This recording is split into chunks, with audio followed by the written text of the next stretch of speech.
Does the noble Quran say the sun sets in a muddy spring?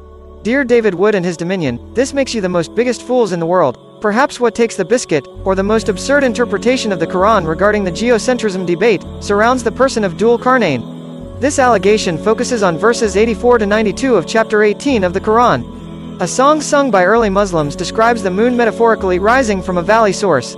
Arabic nasheed lyrics note the first two lines of the song. The full moon rose over us, from the valley of Wada. Now the full moon they are referring to there, is the Prophet of Islam, when he migrated to their city. And the valley of Wada was a valley in which the people of Medina would walk to say goodbye to their loved ones as they left the city. Did any Meccans believe that the moon literally rose from the valley of Wada? No, the valley of Wada was a stone's throw away north of Medina, and people frequented it regularly. Nobody imagined that the moon literally rose from Wada, but that's what the words say, cry the authors of Wiki Islam. It says the moon rose from the valley of Wada, is the reply you can expect from them. The word literally means to rise up, they will point out. And they would be right. It does literally mean to rise up. In fact, it is the same word as ma'liaa used in the Quran. But the word is used metaphorically both in this famous song, and it is also used that way in the Quran. But perhaps the authors of Wiki Islam understand 7th century classical Arabic better than 7th century classical Arabs?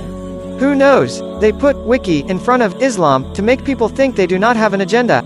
They must be smart. The double standards of Wiki Islam authors in English, the word east, is derived from the Greek word aios, which literally means dawn. We refer to sunrise as sunrise. That goes even for Stanford scientists at the Solar Center. Now you would think they would be the first ones to know that the sun does not literally rise or literally set into the earth, but those pesky Californians just have not got the message yet. In fact, not only do they talk about sunrise and sunset, but they also talk about the stars rising. Pure heresy. In fact, it does not even end there. Journalists at the New York Times are even in on the conspiracy. How else can one explain the following line? The sun rose out of the ocean this morning with Venus clinging to it like a barnacle. Outrageous. Wiki Islam authors, no doubt, have no trouble accepting the language of sunrise, or sunset, when it comes to English, without imagining that it literally means that the sun rises out of the earth or sets into it. But their bias against Islam is so strong that when the Quran uses similar language, they allege that the Quran is scientifically inaccurate. The muddy spring, a Quranic insight in fact, far from being inaccurate, the Quran has given an extraordinary insight into something the Prophet of Islam could not possibly have known about. The muddy spring, described as actually the Black Sea at the time of Cyrus the Great, which lay on the westernmost border of his empire, hence why the Quran speaks of Dhul Qarnayn, Cyrus, seeing the sun set into the body of water. He is the figure of Dhul Qarnayn, and not Alexander the Great, for whom the Black Sea was actually east of Macedonia, discussed at length in this brilliant commentary. The Prophet of Islam had never been to the Black Sea and had no concept of its constituency or its nature. Yet the Quran describes it perfectly. The word used in the Quran for muddy is, and the word used for spring is, meaning water which perforates the ground and emerges up, according to Lane's Arabic lexicon, or in common parlance, a volcanic spring.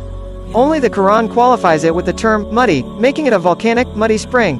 And that, funnily enough, is exactly what the Black Sea contains. Indeed, that is one reason given for the naming of the Black Sea, according to Marine Insight, who wrote that. Another theory suggested that the objects that drown in the water get black sludge covering after a period of time. According to the Encyclopedia of Ukraine, because of its climate, sandy beaches, picturesque scenery, and curative muds, the Black Sea coast is the principal health resort and tourist area of Ukraine and the whole former USSR. 10 to 12 million people visit this area each year. But where does this black mud come from? The Black Sea actually contains numerous mud springs, exactly as the Quran describes. They are volcanic geothermal vents from which blackish mud emerges. These springs release mud as well as hydrocarbons, and as of 1974, when they were first noticed by two scientists named Efremov and Zhizhenko, they are an area of active study for the Ukrainian government, as a means to tap natural gas. The meaning of the Dhul Qarnayn parable. The parable of Dhul Qarnayn has classically been understood by Muslims to refer to Alexander the Great, but this is incorrect. The best evidence can be read here that, in fact, it refers to Cyrus the Great Persian king and Zoroastrian prophet. A simple indication of this is that the Quran in this passage refers to Dhul Qarnayn's conquests first to the west, encountering the muddy pool, and then to the east. This was exactly how Cyrus' empire expanded. Alexander's empire, however, never expanded westwards. From Macedonia, where he started his expansion, he moved eastwards continuously. Indeed, there is no muddy pool to the west of Macedonia anyway. The Black Sea lies to its east. Please see a map showing the location of the Black Sea in Europe attached to this video. The Quran uses this historical discussion of Dhul Qarnayn but gives the narrative in such a way that it also serves as a prophecy of the future of Islam, especially as this chapter, Al-Kahf, is entirely about the beginnings of Christianity and its prophesied expansion in the latter days, the age we are going through now. This is best understood when we consider that the sun in the Quran does not only refer to the physical solar body. It also refers metaphorically to the Prophet of Islam, who is described in the Quran as the radiant sun. On this spiritual meaning, and the reason why the Quran specifically describes the movement of the sun rising from the earth and setting in a muddy spring, read the relevant chapter titled Dhul Qarnayn here. The Quran could quite easily have described the east and west as Mashriq and Maghrib. But God chose not to, so as to convey a profound prophecy about the latter-day condition of Islam in both the east and the west. Conclusion. The authors of Wiki Islam, and others who raise this allegation, have a facade of academia and objectivity. Nothing could be further from the truth. Their bias has blinded them to a fair, impartial assessment of the Quran, to such an extent that they have begun to take objection to the normal use of language, used by scientists and laypeople alike. Further, the prophecy contained in this magnificent parable is desperately lost on those who deliberately seek error in the Quran. The saying of Jesus, peace be on him, comes to mind, "And why beholdest thou the mote that is in thy brother's eye, but considers not the beam that is in thine own eye?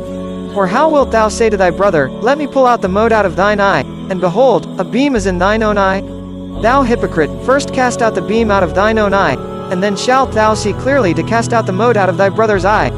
Matthew chapter 7 verses 3 to 5, Allah knows best.